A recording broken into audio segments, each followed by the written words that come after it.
사도행전 2장 14절 말씀입니다. 사도행전 2장 14절 말씀.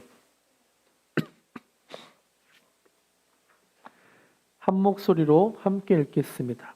시작. 베드로가 11 사도와 함께 서서 소리를 높여 이르되 유대인들과 예루살렘에 사는 모든 사람들아, 이 일을 너희로 알게 할 것이니 내 말에 귀를 기울이라. 아멘. 우리가 세상을 살아가면서 자연스럽게 공동체를 많이 경험합니다. 태어나면서 가정이라는 공동체를 경험하고 또 자라면서 유치원, 초등학교, 중학교, 고등학교, 대학교 등 학교라는 공동체를 경험하죠. 학교를 졸업하면 공동체가 없을까요? 그렇지 않죠. 회사에 들어가서 회사라는 공동체를 경험하고 또다시 남자와 여자가 만나 가정을 이루게 됩니다. 가정이라는 공동체를 경험하게 되죠. 우리는 평생 공동체에 속해서 살아가게 됩니다. 여기서 우리가 생각해 보고 싶은 것이 있어요. 우리가 속한 공동체는 어떻게 생겼을까요? 학교는 어떻게 생겼고, 우리가 다니는 회사는 어떻게 생겼고, 또 가정은 어떻게 생겼을까요? 각 공동체마다 누군가 세운 사람이 있습니다. 각 공동체마다 분명하게 세운 사람이 있고 그 공동체가 유지되기 위해서 사람을 뽑고 모은 것이죠. 학교라는 공동체는 설립자가 있고 회사라는 공동체도 창립자가 있습니다. 학교에 있는 동아리도 처음 만든 사람이 있다는 거예요. 자전거 동아리, 댄스 동아리, 음악 동아리, 처음 어떤 마음의 부담감, 어떤 그런 것을 갖고 만든 사람이 분명히 있죠. 이렇듯 우리가 세상을 살면서 경험하는 공동체는 누군가가 어떤 사람이 어떤 목적을 갖고 만들었습니다. 그럼 교회 공동체는 어떻게 만들어졌을까요? 어떻게 세워졌을까요? 사도행전을 보면 정확하게 알 수 있는데요. 예루살렘 교회는 사도행전 1장에서 오로지 기도에 힘쓰며 교회가 준비되었습니다. 그리고 사도행전 2장에서 성령이 바람처럼 하나님의 호흡으로 임하고 또 불의 혀처럼 임할 때 교회가 태어난 거죠.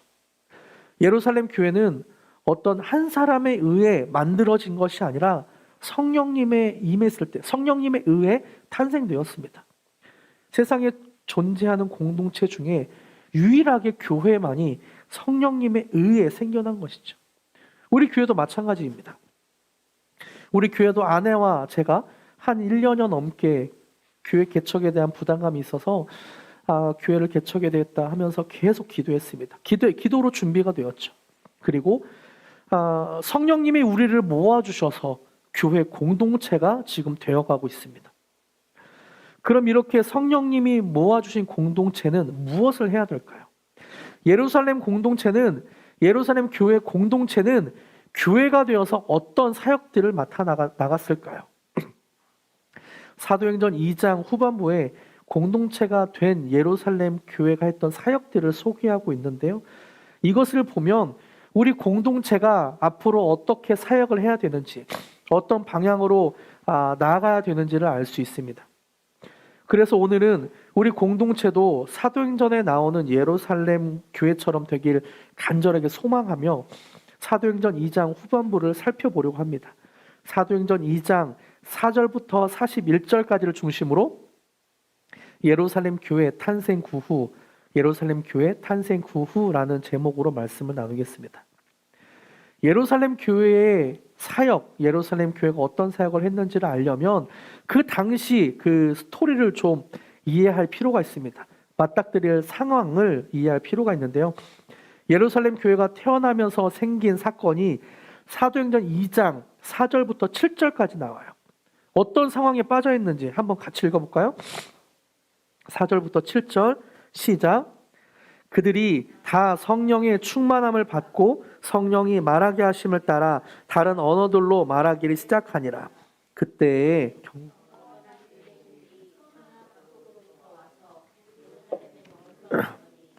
이 소리가 나매 큰 무리가 모여 각각 자기의 방언으로 제자들이 말하는 것을 듣고 소동하여 다 놀라 신기하게 여겨 이르되 보라, 이 말하는 사람들이 다 갈릴리 사람이 아니냐. 성령님이 임한 예루살렘 교회 공동체가 태어났습니다. 그리고 그 안에 속했던 사람들은 성령님의 말하게 하심을 따라 각각 다른 언어를 말했다고 말하죠.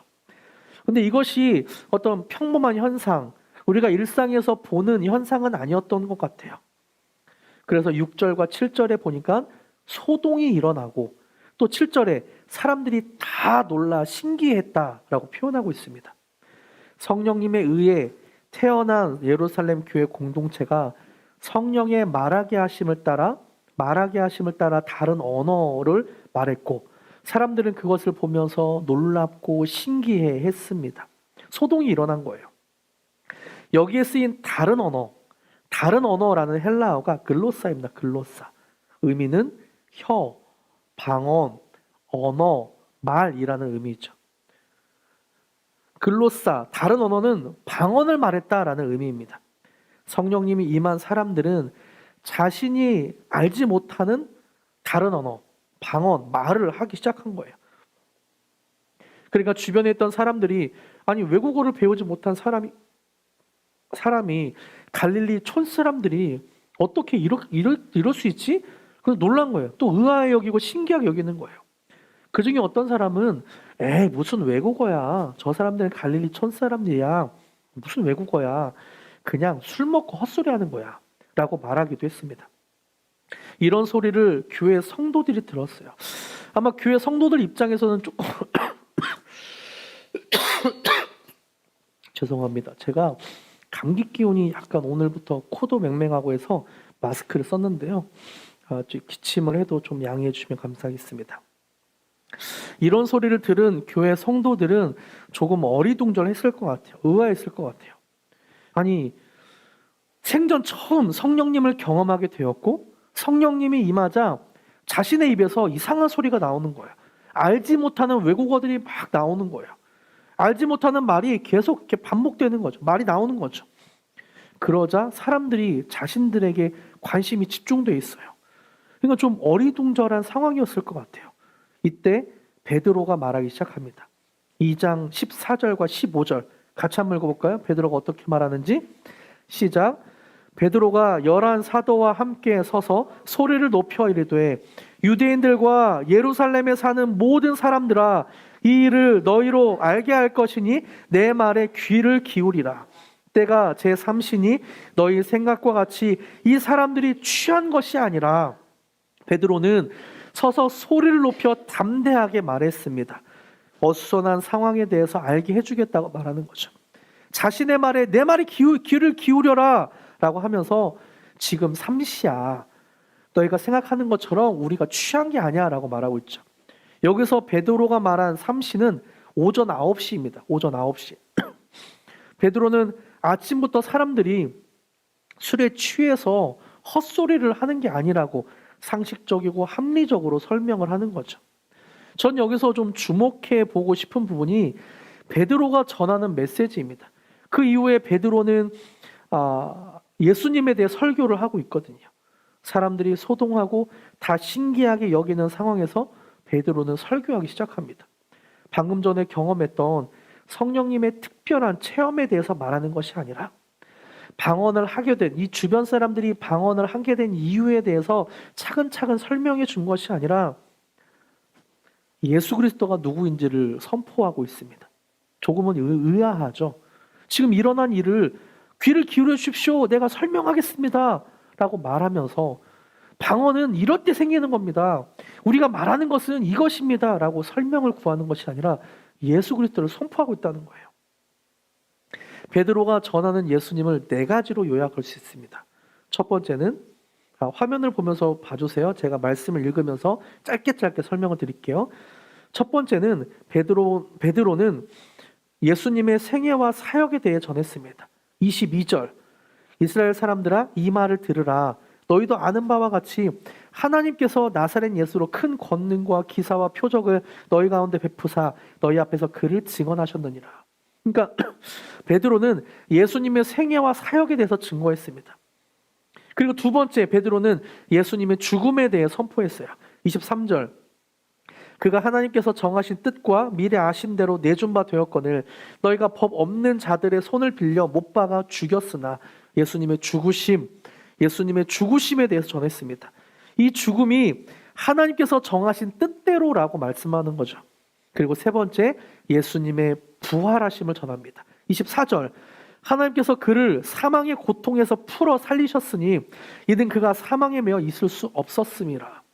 예수님이 죽으셨을 뿐만 아니라 하나님께서 그를 사망의 고통에서 풀어 살리셨다. 그리고 네 번째, 그분의 승천하심, 하늘로 올라가심을 말씀하고 있죠. 33절, 하나님이 오른손으로 예수를 높이시며 그가 약속하신 성령을 아버지께 받아서 너희가 보고 듣는 이것을 부어주셨느니라. 성령님을, 약속하신 성령을 부어주셨다라고 말하고 있는 거예요. 여러분 보세요. 짧은 순간에 베드로는 예수님의 생애와 사역에 대해서, 그리고 예수님의 죽으심에 대해서, 부활하심에 대해서, 그리고 승천하심과 약속하신 성령님에 대해서 설교하고 있습니다. 베드로가 설교한 내용이 기독교가 갖는 핵심 정체성입니다. 기독교가 갖는 핵심 가르침이에요. 메시지예요. 교회는 인생을 잘 사는 비결, 사회에서 성공하는 비법, 사람들과 잘 지내는 법을 가르쳐 주는 곳이 아니라는 거예요. 교회는 직장에서 살아남는 비결, 사람들의 환심을 사는 방법을 알려주는 공동체가 아니라는 거예요. 교회는 예수님을 전하고 예수님을 선포하고 예수님의 생애와 예수님의 죽으심과 부활, 그리고 승천하심, 약속하신 성령이 오신 것에 대해서 설교하고 배우고 함께 그것을 알아가는 공동체입니다. 에베소서 4장 13절에서도 분명히 말하고 있어요. 에베소서 교회의 사람들이 무엇을 해야 되는지, 우리가 다 하나님의 아들을 믿는 것과 아는 일에 하나가 돼요. 우리가 다 한 명도 빠짐없이 교회는 무엇을 해야 되는가? 하나님의 아들을 믿는 것과 아는 일에 하나가 되어야 된다. 그러면 그 결과로 온전한 사람을 이루어 그리스도의 장성한 분량이 충만한 데까지 이르게 된다라고 말하는 거예요. 교회는 우리가 다 하나님의 아들을 믿는 것과 아는 일에 하나가 되어야 된다라고 말하는 거죠. 교회는 그래서 어떤 세상을 잘 살아가는 방법이나 세상에 성공하는 비법을 알려주는 곳이 아닙니다. 예수님을 전하고 예수님을 배우고 예수님에 대해 함께 나누고 예수님을 믿고 알아가는 공동체라는 거예요. 여러분, 교회에서 여러분은 무엇을 추구하고 무엇을 얻고 싶으십니까? 교회를 통해서 우리는 무엇을 얻고 싶으세요? 어떤 청년들은 그런 얘기도 하더라고요. 교회 청년부를 가야 배우자를 만날 수 있어. 그래서 큰 교회를 가는 게 좋아. 청년부가 잘 되어 있는 큰 교회를 가는 게 좋아. 내 사업이 영업인데 영업을 잘하기 위해서는 큰 교회에서 대인관계를 많이 맺는 게 좋아. 이런 이야기도 하더라고요. 네, 그 마음 그대로 와서 예수님을 경험하고 그리고 예수님을 알아갈 수 있을 것 같아요. 그런데 그 동기 자체는 순수한 것은 아닙니다. 교회는 무엇을 하는 곳인가? 교회는 예수님을 설교하고 예수님을 믿고 예수님을 알아가는 곳입니다. 여러분, 우리 교회를 통해 우리가 다 하나님의 아들을 믿는 것과 아는 일에 하나가 되기를 정말 간절히 바랍니다. 우리 공동체가 이제 준비되어 가고 함께 만들어져 가고 있는데요.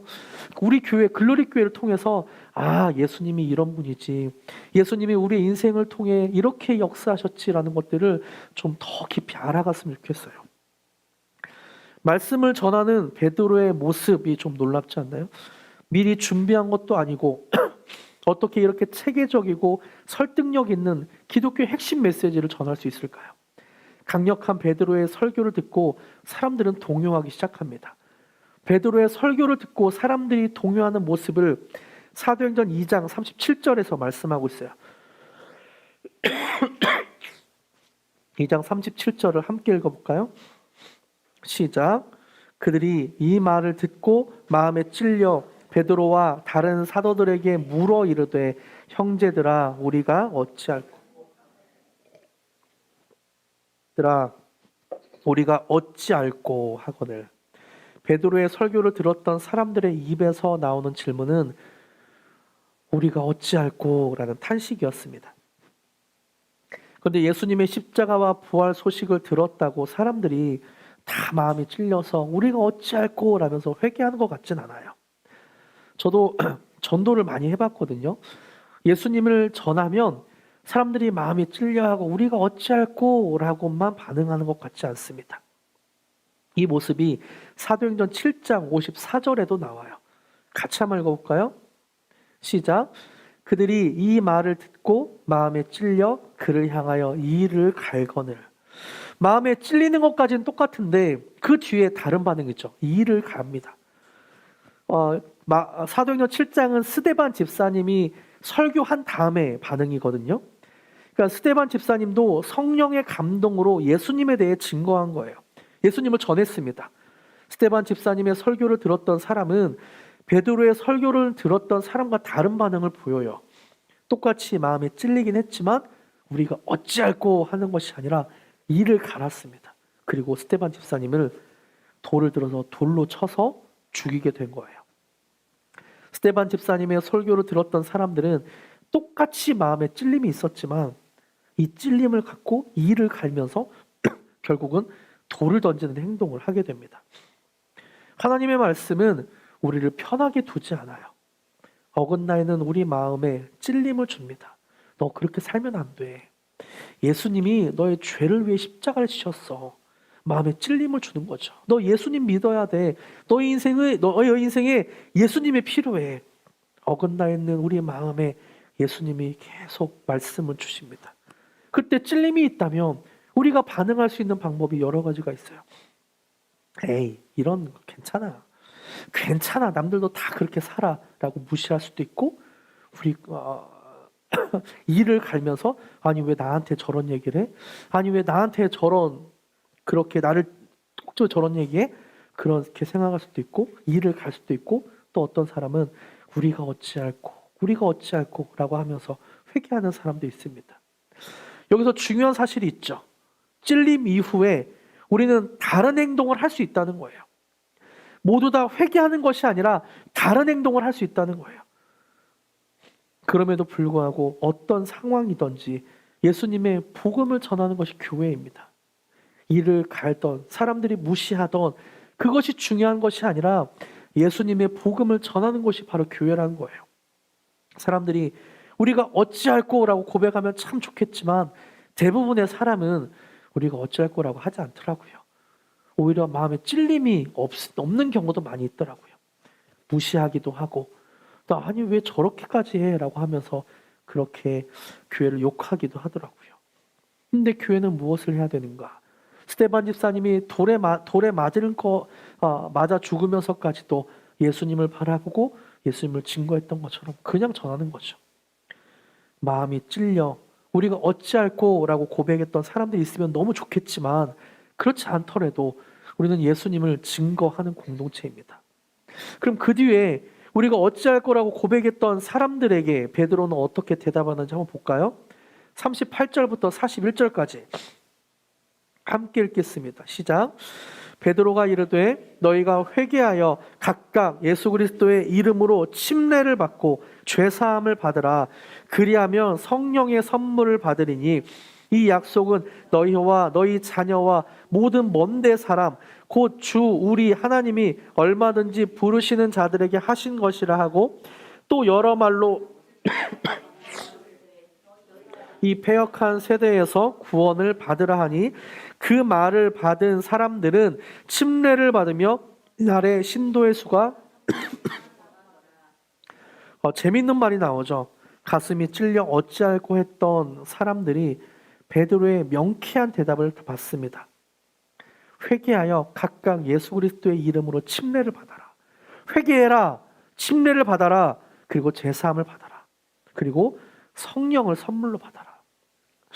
우리가 어찌할꼬, 마음이 찔려 어찌할꼬 하는 사람들은 이제 이렇게 행동하면 되는 거예요. 예수 그리스도 앞에 회개하고 침례를 받고 그러므로 인해 죄사함을 받고 그래서 약속의 성령님을 받는 거.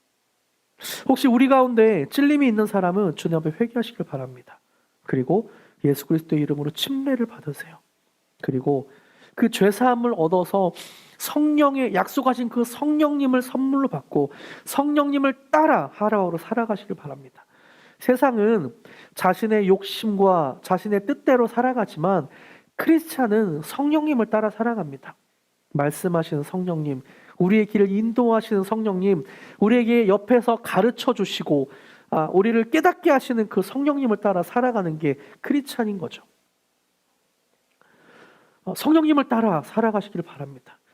우리 공동체가 힘써야 될 것은 무엇인가? 교회가 세상을 향해 외치고 보여줘야 될 것이 무엇인가? 우리 공동체는 재밌게 놀아요. 우리 공동체는 공동체에 오면 영업이 잘 됩니다. 이런 것이 아니란 거죠. 각각 예수 그리스도의 이름으로 침례를 받고 회개해서 침례를 받고 죄사함을 받으라. 그러면 성령을 받을 것이다. 패역한 세대여, 예수님이 주시는 구원을 받으라.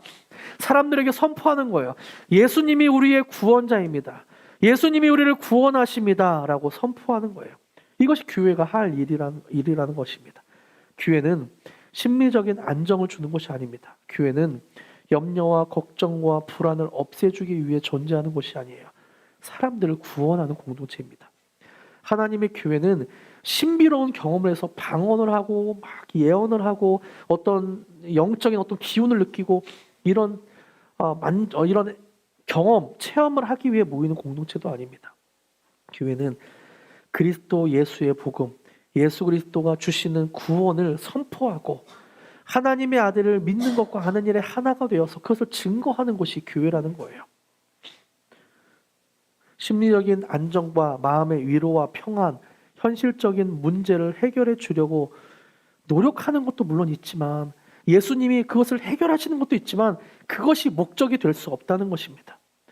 예수 그리스도가 구원자 되심을, 우리 인생의 주인 되심을 함께 알고 믿고 사람들에게 증거하는 것이 교회라는 거죠.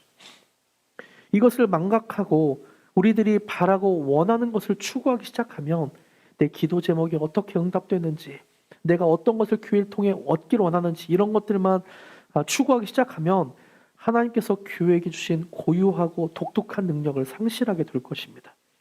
우리가 해야 할 사역은 사람들에게 복음을 전하고 구원의 길로 인도하는 거예요. 말씀을 맺겠습니다. 삼일교회의 송태근 목사님은 이런 교회의 특징을 표현하고 있어요. 제가 읽어드릴게요. 성령이 임한 공동체로서의 교회는 사회의 일반적인 집단과 다릅니다. 교회는 철저하게 성령으로 거듭나서 하나님 나라의 관점을 가지고 움직여야 합니다.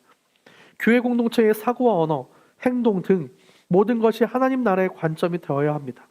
성령이 주장하지 않고 성령이 역사하지 않으니까 교회에서 인간적인 소리가 나오고 육적인 계산이 나오고 불신의 소리가 나옵니다. 또 교회는 사회단체처럼 자신들의 이익에 따라 주판화를 놓아 움직이는 그런 모양이 아닙니다. 교회는 무엇을 하는 공동체인가? 예수님을 배우고 예수님을 알아가고 예수님을 믿고 또 예수님을 다른 사람들에게 증거하는 공동체입니다. 교회는 성령이 말하게 하심을 따라 말하는 공동체이고 또 예수님을 모르는 사람들에게 복음을 전하는 공동체입니다. 마치 노아의 홍수 시기에 배에 탄 동물과 인간은 살았죠. 하지만 노아의 홍수 시기에 배에 타지 못했던 사람들은 모두 다 죽었습니다. 이 세상은 예수님을 모르는 사람은 죽었습니다. 죽어가고 있어요. 생명이 없어요. 이런 사람들에게 방주의 역할로 이곳에 오십시오. 이곳에서 예수 그리스도의 생명을 얻으십시오. 라고 선포하고 함께 그 생명력 있는 삶을 살아가는 공동체가 바로 교회라는 거예요. 이렇게 우리가 다 하나님의 아들을 믿는 것과 아는 일에 하나가 되어 갑시다. 하나님의 아들을 믿는 것과 아는 일에 하나가 되고 또 그것을 전하는 우리 공동체가 됩시다. 할렐루야. 함께 예수로 나의 구주 삼고를 찬양하면서 우리에게 임하시는 그 예수님의 은혜, 복음의 축복을 함께 고백하기를 원합니다. 그리고 이것을 다른 사람에게 생명을 전하길 위해 함께 좀 기도하고 그렇게 좀 다른 사람을 중보했으면 좋겠습니다. 예수로 나의 구주 삼고 함께 찬양합시다.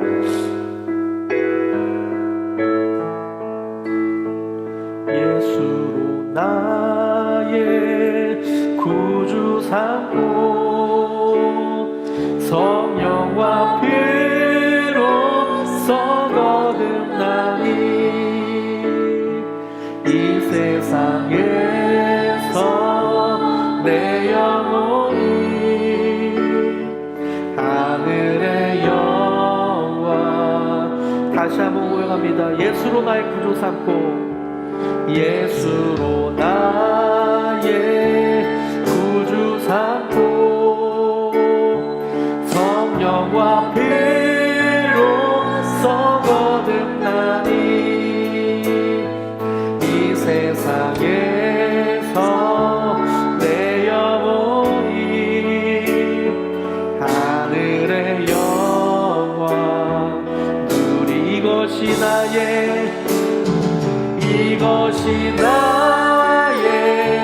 간증이요 이것이 나의 찬송의 새 나 사는 동안 끊임없이 구주를 찬송. 1절로 다시 한번 고백합니다. 예수로 나의 구주 삼고 성령과 피로써 거듭나니 이 세상에서 내 영혼이 하늘의 영광 이것이 나의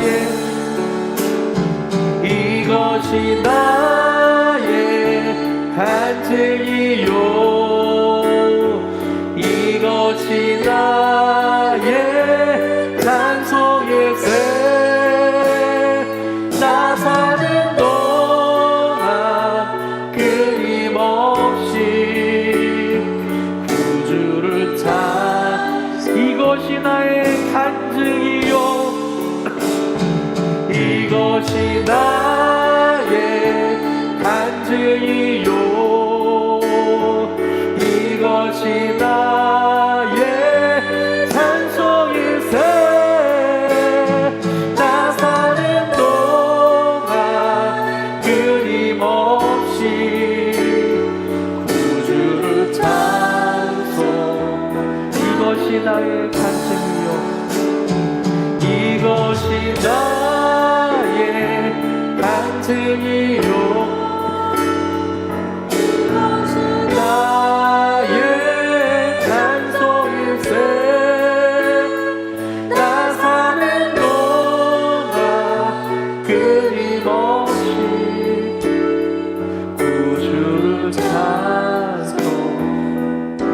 함께 기도하기로 합니다. 하나님, 이것이 나의 간증이고 나의 고백입니다. 예수님이 나의 구원자입니다. 글로리교회를 통해서 우리가 다 하나님의 아들을 믿는 것과 아는 일에 힘쓰며 하나가 되기로 합니다. 우리에게 가르쳐 주시옵소서. 예수님을 더 깊이 알 수 있도록 성령 하나님 가르쳐 주시옵소서. 그리고 우리가 느끼고 배우고 알아간 그 예수님을 전하는 우리가 되게 하여 주시옵소서.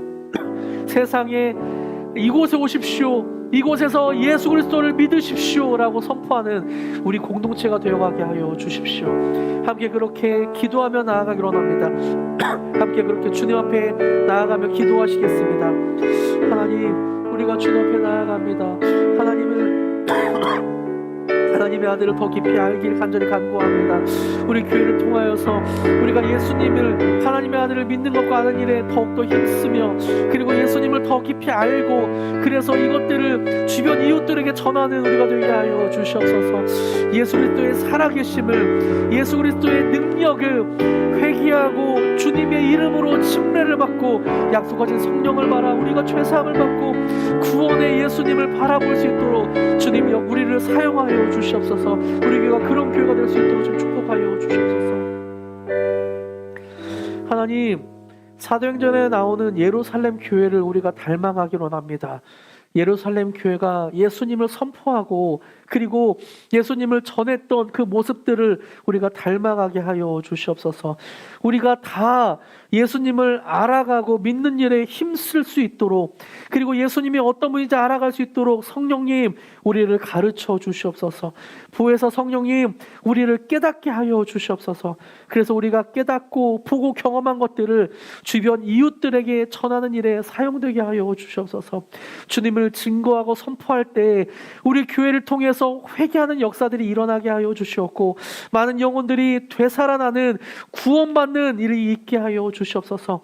예루살렘 교회에 베드로의 설교와 전도를 통해서 3,000명이 회개하고 주님 앞에 나왔던 것처럼 우리 교회에도 많은 영혼들이 주님을 만나고 주님을 알고 회개하고 돌아오는 역사들이 있게 하여 주시옵소서. 그렇게 하실 주님을 찬양하며 그렇게 일하실 주님을 경배하며 예수님의 이름으로 기도드립니다.